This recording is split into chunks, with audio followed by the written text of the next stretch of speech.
오늘 하나님 주시는 말씀은 역대상 9장 1절부터 9절의 말씀 보겠습니다.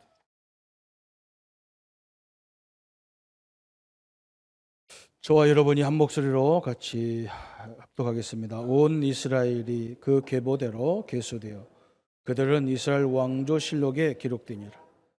유다가 범죄함으로 말미암아 바벨론으로 사로잡혀 갔더니 그들의 땅 안에 있는 성읍에 처음으로 거주한 이스라엘 사람들은 제사장들과 레위 사람들과 레위된 사람들이라. 유다 자손과 베냐민 자손과 에브라임과 므낫세 자손 중에서 예루살렘에 거주한 자는 유다의 아들 베레스 자손 중에 우대이니 그는 암미옷의 아들이요 오므리의 손자요 이느미리의 정손이요 바니의 현손이며 실로 사람 중에서는 맏아들 아사와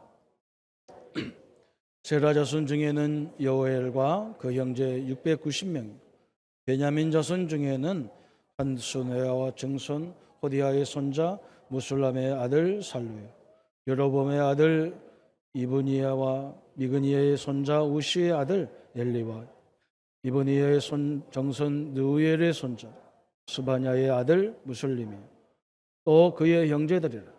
그들의 계보대로 계수하면 956명이 다 종족의 가문의 우두머리 들이더라.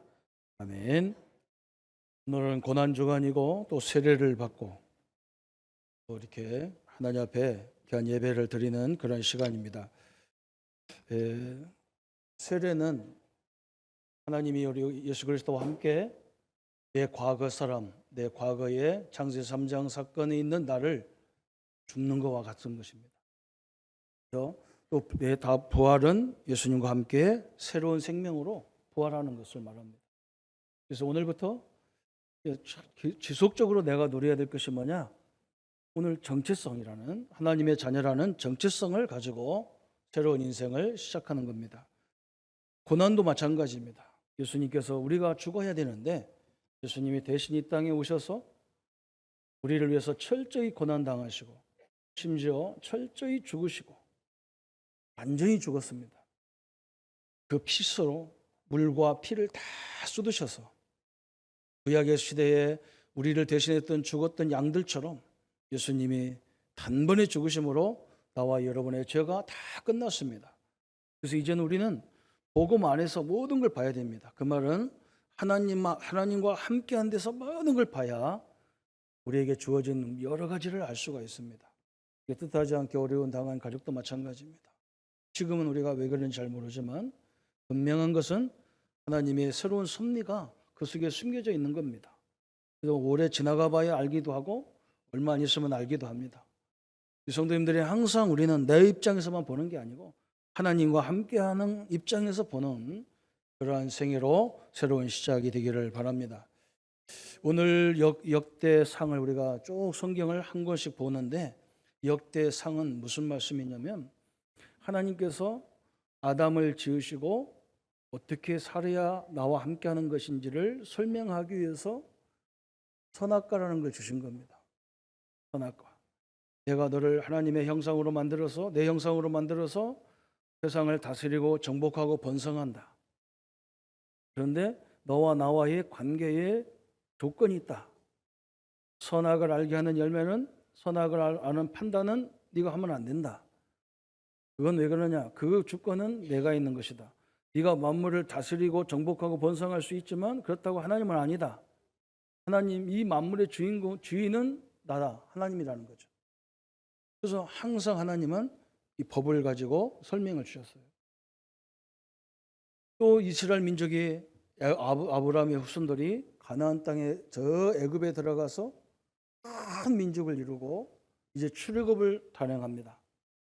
그 사람들에게 주신 말씀이 뭐냐면 이제 너희 민족들이 어떻게 살아야 되느냐 이걸 설명한 메시지가 레위기서예요. 레위기서. 늘 하나님 앞에 예배드리면서 이제 거룩한 백성으로 구별된 사람으로 살아라. 불신자처럼 살지 마라. 너희들은 내가 택한 거룩한 제사장으로 세운 것이다. 구별된 존재들이다. 그래서 전 세계에 제사장 같은 역할을 해라. 그 삶의 방법을 레위기에 설명한 거예요. 그런데 이 사람들이 불순종해가지고 광야 길 가면서 다 죽어요. 그래서 광야에서 태어난 이 세대들을 데리고 하나님이 이제 가나안을 들어가는 겁니다. 그런데 가나안에 들어가서 어떻게 살아야 되는지 그 말씀을 다시 주신 말씀이 뭐냐? 그게 신명기예요. 신명기. 그래서 신명기가 쭉 뭐가 행복하냐? 하나님과 함께하는 것이 행복이라는 것을 설명하고 있는 거예요. 하나님을 아는 것이 행복이요. 하나님과 함께하는 게 행복이요.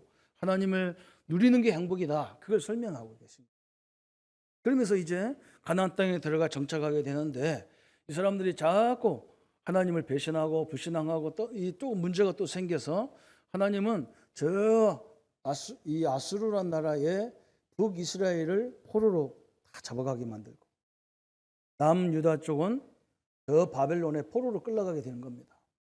그래서 이제 바벨론에 끌려갔던 백성들이 하나님께서 에레미야나 많은 선지자들에게 바벨론의 70년 후에 너희들이 다시 귀환할 것인데 그 예언을 했는데 때가 차가지고 다시 들어오는 겁니다. 그래서 수룹바벨이라는 그 종을 통해서 하나님이 1차 귀환을 하면서 2차는 지금 에스라라는 이 학자를 통해서 2차 귀환을 하는 겁니다. 에스라는 구약학자고 성경에 능통한 사람인데 이 사람의 특징이 뭐냐면 이 사람이 나올 때는 바벨론에서 150년 동안 근 살았거든요. 그러니까 지금 우리 장 목사님이 여기 중국에 조선족으로 살고 계시고 우리 교회 오셨는데 장 목사님한테 물어보니까 언제 중국에 들어가냐 했더니 할아버지 때 들어가셨대요. 할아버지 때. 그러니까 100년이 약간 안 되겠죠. 그죠? 그러니까 150년 정도 되면 한 이민 3세, 4세 이상 넘어가는 거예요. 장 목사님 지금 3세거든요. 2세거든요. 그러니까 오랫동안 갔기 때문에 성경을 까마득히 다 잊어버리는 거예요. 그런데 이 바벨론의 나라가 이스라엘 백성들, 유다 백성들을 끌고 갈 때 어른들은 거의 다 죽이고 아이들을 끌고 갔는데 어린 아이들을 다 데리고 갔는데 이 아이들이 이스라엘 히브리어를 다 잊어버렸을 거 아니에요. 그런데 이스라엘 사람들의 교육이 뭐냐? 어릴 때 부모들이 늘 아이들한테 성경을 읽어줘가지고 자기들끼리 모여서 보니까 저 바벨론에서 우리가 살고 있는데 이상하게 우리가 다르단 말이에요. 그죠?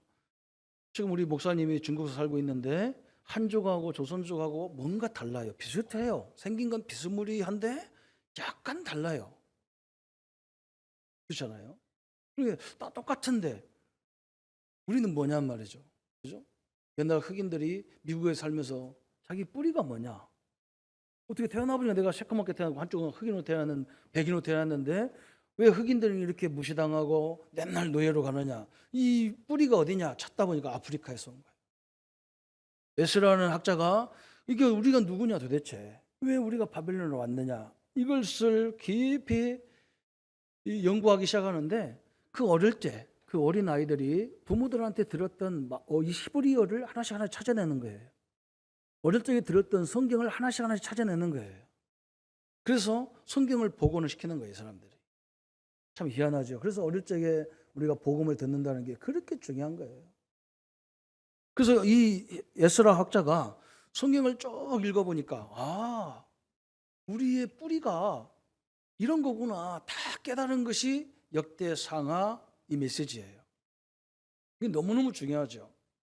그래서 저번 주 우리 열왕기 하까지 봤는데 열왕기 하까지가 이스라엘의 가나안 땅에서 있었던 일들이고 역대상부터 지금 이 말씀들은 어디냐면 바벨론의 포로에서 있었던 얘기예요.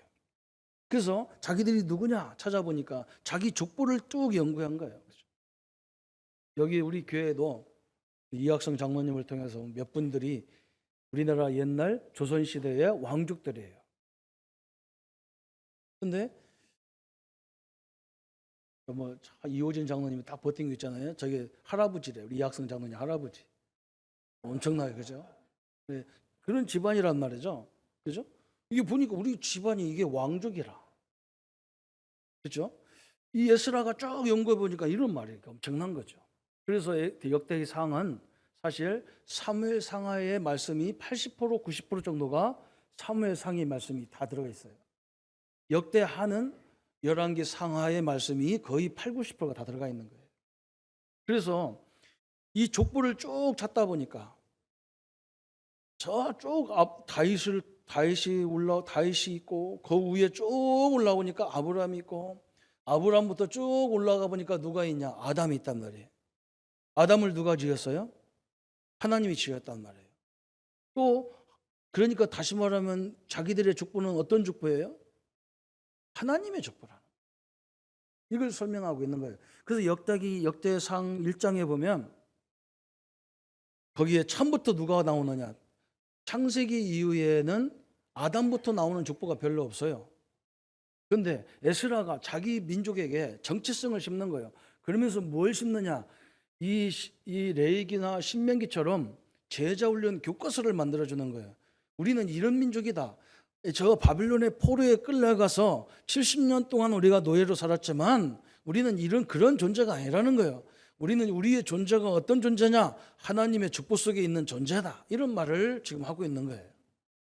그래서 민족에 대한 정체성, 민족에 대한 자부심을 깊이 심는 시간이 바로 이 역대 상하의 말씀입니다.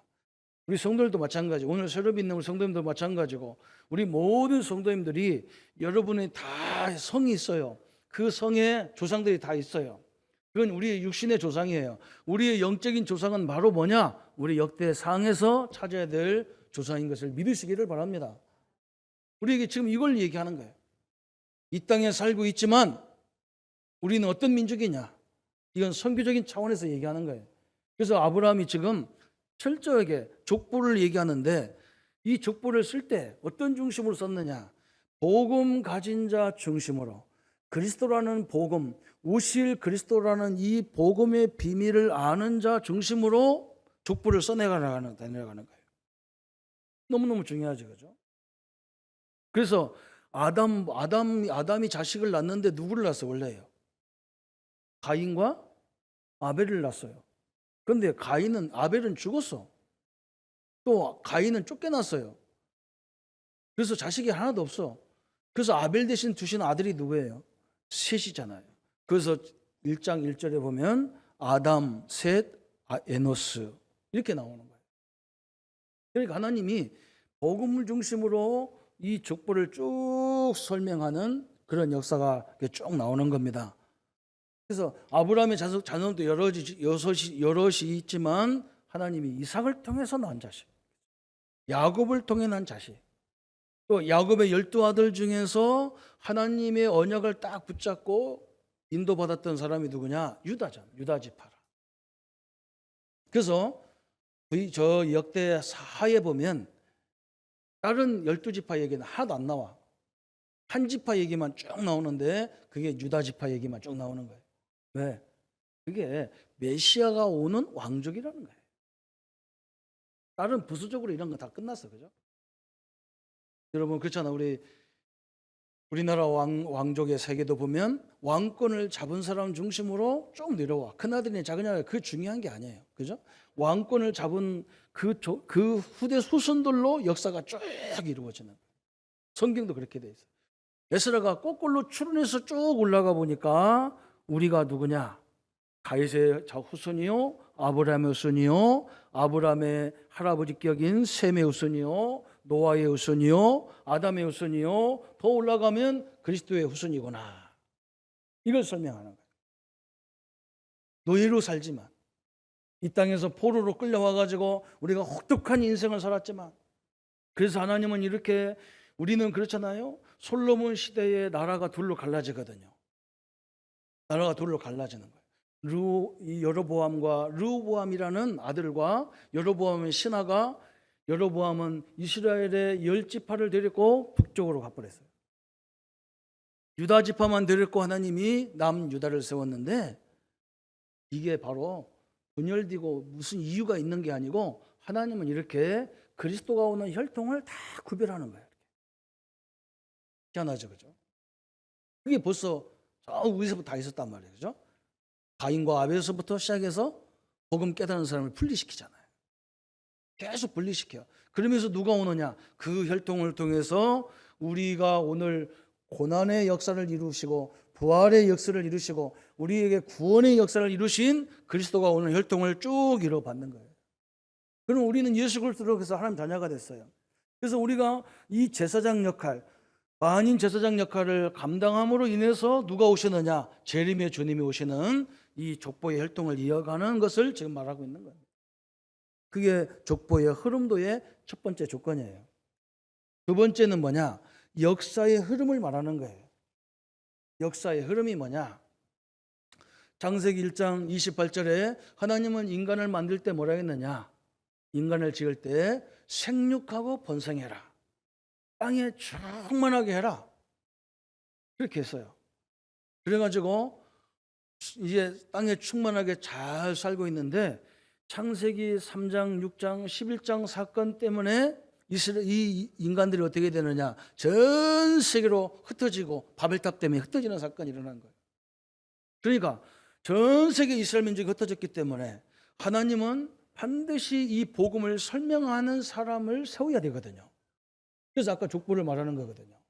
그걸 알아듣는 사람을 통해서 세워야 되기 때문에 그래서 하나님이 전 세계 흩어진 사람들을 살리기 위해서 한 나라를 중점적으로 세웠는데 그 나라가 어느 나라냐? 이스라엘이라는 나라란 말이죠.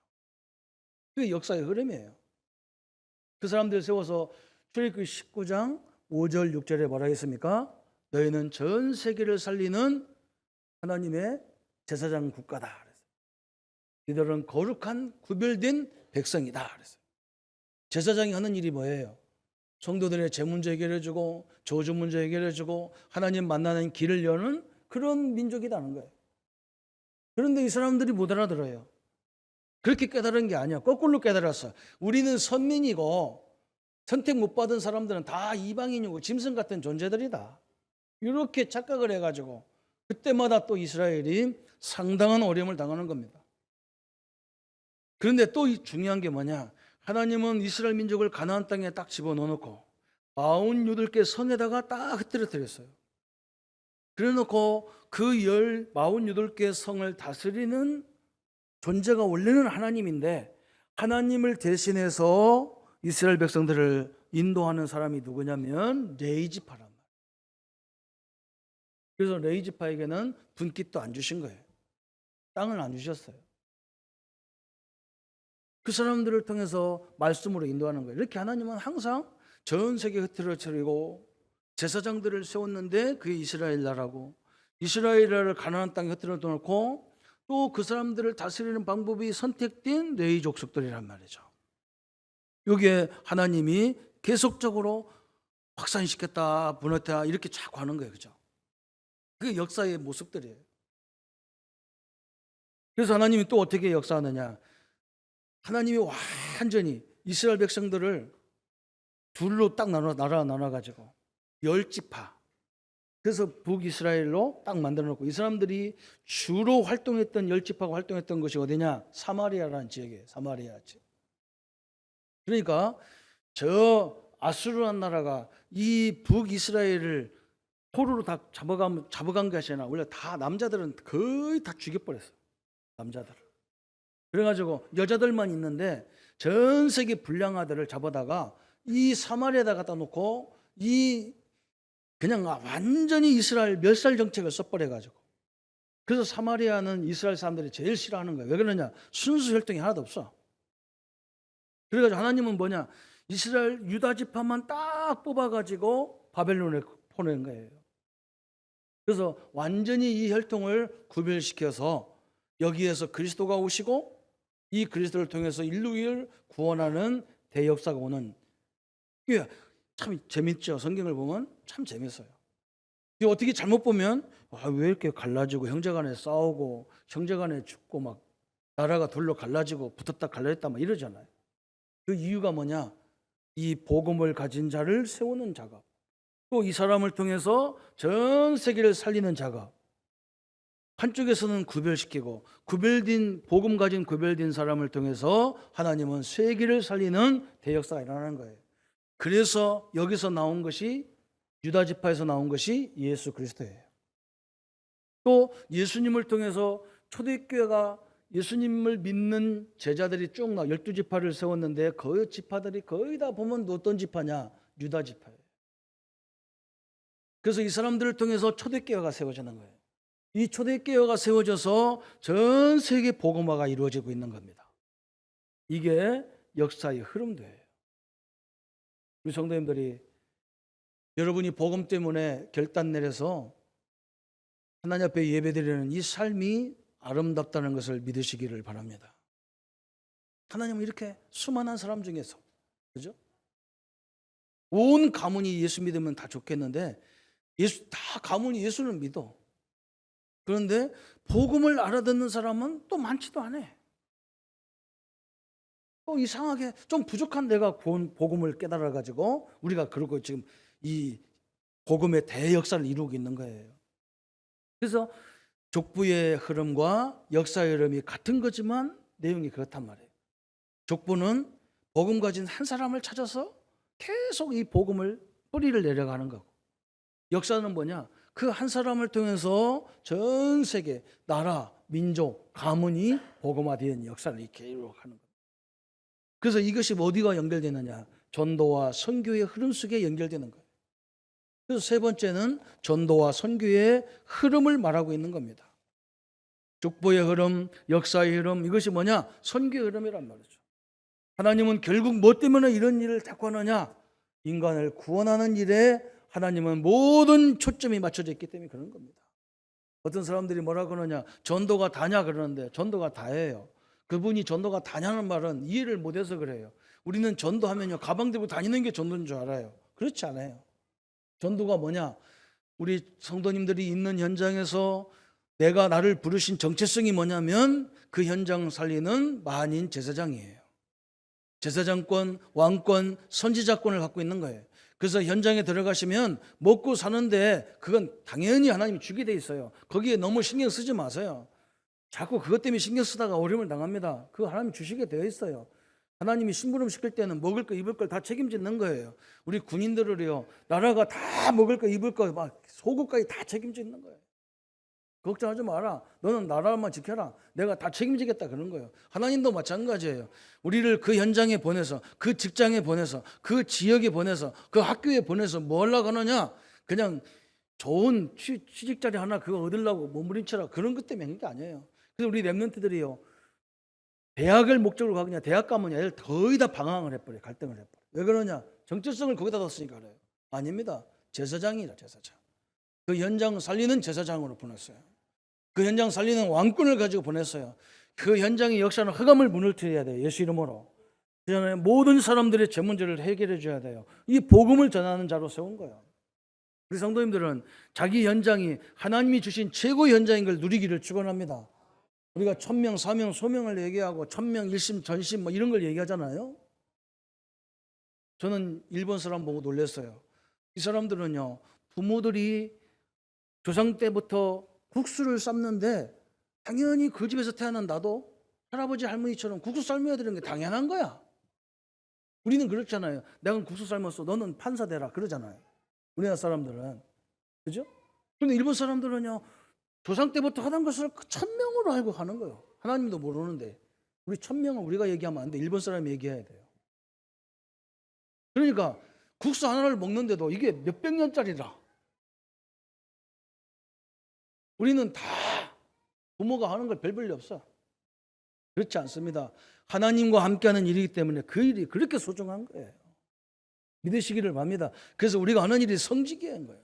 그 작은 일이 아닙니다. 그게 천직이에요. 천명이에요.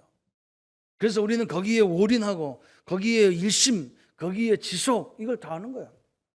당연성부터 시작되는 거예요. 그죠? 이게 하나님 우리에게 주신 축복입니다. 그래서 우리 선생님들이 이제 우리가 얼마나 소중합니까? 이 말씀을 저는 깊이 묵상하면서 그래, 저 에녹이라는 사람이 365년 동안 살고 하나님 앞에 마지막에 들림받아서 부름받았는데 그 사람이 예수님을 만날 때가 몇 살 때냐? 65세예요. 성도 여러분, 우리가 만남이 얼마나 중요합니까? 근데 만남보다 더 중요한 게 뭐냐? 이 만남을 어떻게 지속하느냐, 이게 더 중요한 거예요. 우리는 누구를 만났습니까? 예수님 때문에 하나님을 만났거든요. 얼마나 소중합니까? 이 하나님과 함께하는 이 지속이 된다는 것은 거의 불가능한 거예요. 근데 에녹이라는 사람은 300년 동안 이 하나님과 지속하는데 어마어마한 역사가 시작되는 거예요. 지속할 때 역사가 일어나잖아요. 그죠? 부부가 지속할 때 거기서 나오는 자녀들이 있는 거예요. 우리가 하나님과 주님과 동행할 때에 우리에게 작은 것 같지만 여러분 지금은 예수 믿고 함께 예배 생활하고 기도 생활하는 것이 별 볼일 없는 것 같아요. 근데 그렇지 않습니다. 여러분 말씀 붙잡고 가다 보면요, 나중에 여러분 상상도 못하는 응답들이 다시 쏟아지게 돼 있어요. 그게 지속이 안 되는 거예요. 조금 기다리다가 아이고 아니네 하고 그만둬버리고, 에이 기분 나쁘다고 그만둬버리고, 뭐 한다고 떠나가 버리고, 이런 식으로 신앙생활 하니까 이게 안 되는 거예요. 참 너무 안타깝죠. 에녹이라는 사람은 히브리서에 뭐라고 기도했냐? 항상 하나님을 기쁘게 하는 자가 되었다. 출애기 39장 41절 42절 43절까지 보면 모세가 성막을 지은 이스라엘 백성들을 향해서 뭐라 했냐? 너희들이 하나님이 가르쳐 약속하신 대로 지켰기 때문에 하나님의 축복을 받는다 그랬어요. 우리가 하나님 앞에 축복받는 방법은 다 간단합니다.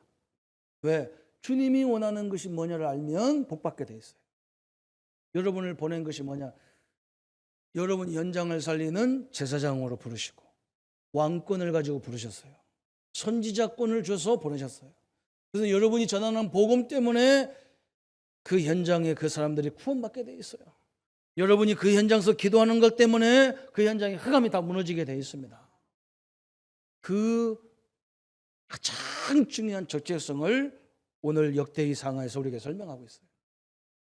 성도님들이 이 사명을 감당할 때 여러분도 땅끝까지 증인될 만큼 증거 있는 하나님의 역사와 응답이 이루어지는 걸 확인할 것입니다. 여러분 후순을 통해서 두고두고 증거가 일어날 것입니다. 이 하나님과 함께 동행하는 비밀을, 이 정체성을 가지고 하나님이 우리를 통해서 원하시는 선교와 전도의 사명이 내 삶 속에서 나타나기를 예수님의 이름으로 축원합니다. 같이 기도, 우리 합심해서 이 말씀 붙잡고 헌신의 기도를 같이 1분만 하겠습니다. 하나님 아버지 감사합니다. 저 이스라엘 백성들이 끊임없이 애굽과 바벨론, 또 끊임없이 분열당하는 불신자 같은 모습이 있는 것 같았지만 하나님 이 복음을 가진 혈통을 구별하고 이 복음 가진 한 사람을 구별하기 위해서 그 족보의 많은 부분들을 할애하셨고 이제 그 한 사람을 통해서 하나님의 역사의 대업을 이루시는 역사를 허락하셨습니다. 하나님, 우리가 잘나서 부르심 받은 것이 아니라 하나님 워낙 이 복음을 깨달은 자가 없기 때문에 복음 가진 우리를 부르셔서 이 민족 살리고 가문 살리고 우리 현장 살리는 이 제사장 같은 응답의 사람들로 역사해 주옵소서. 현장의 흑암 역사를 예수 이름으로 물리치는 하나님의 사람들로 역사해 주시옵소서. 그래서 온 성도가 하나님의 영광과 하나님의 능력을 누리는 귀한 삶으로 축복하여 주옵소서. 예수 그리스도 이름으로 기도하옵나이다. 아멘. 이제는 우리 주 예수 그리스도의 은혜와 하나님의 지극하신 사랑하심과 성령님의 영원히 함께 하심이 오늘 족보와 이 역사를 통해서 선교의 대업 속에 우리를 제사장으로 부르시고 우리 현장을 예수 그리스도의 그 능력으로 회복할 우리 모든 성도님들 머리 위에 지금부터 영원토록 함께할 지어다. 아멘.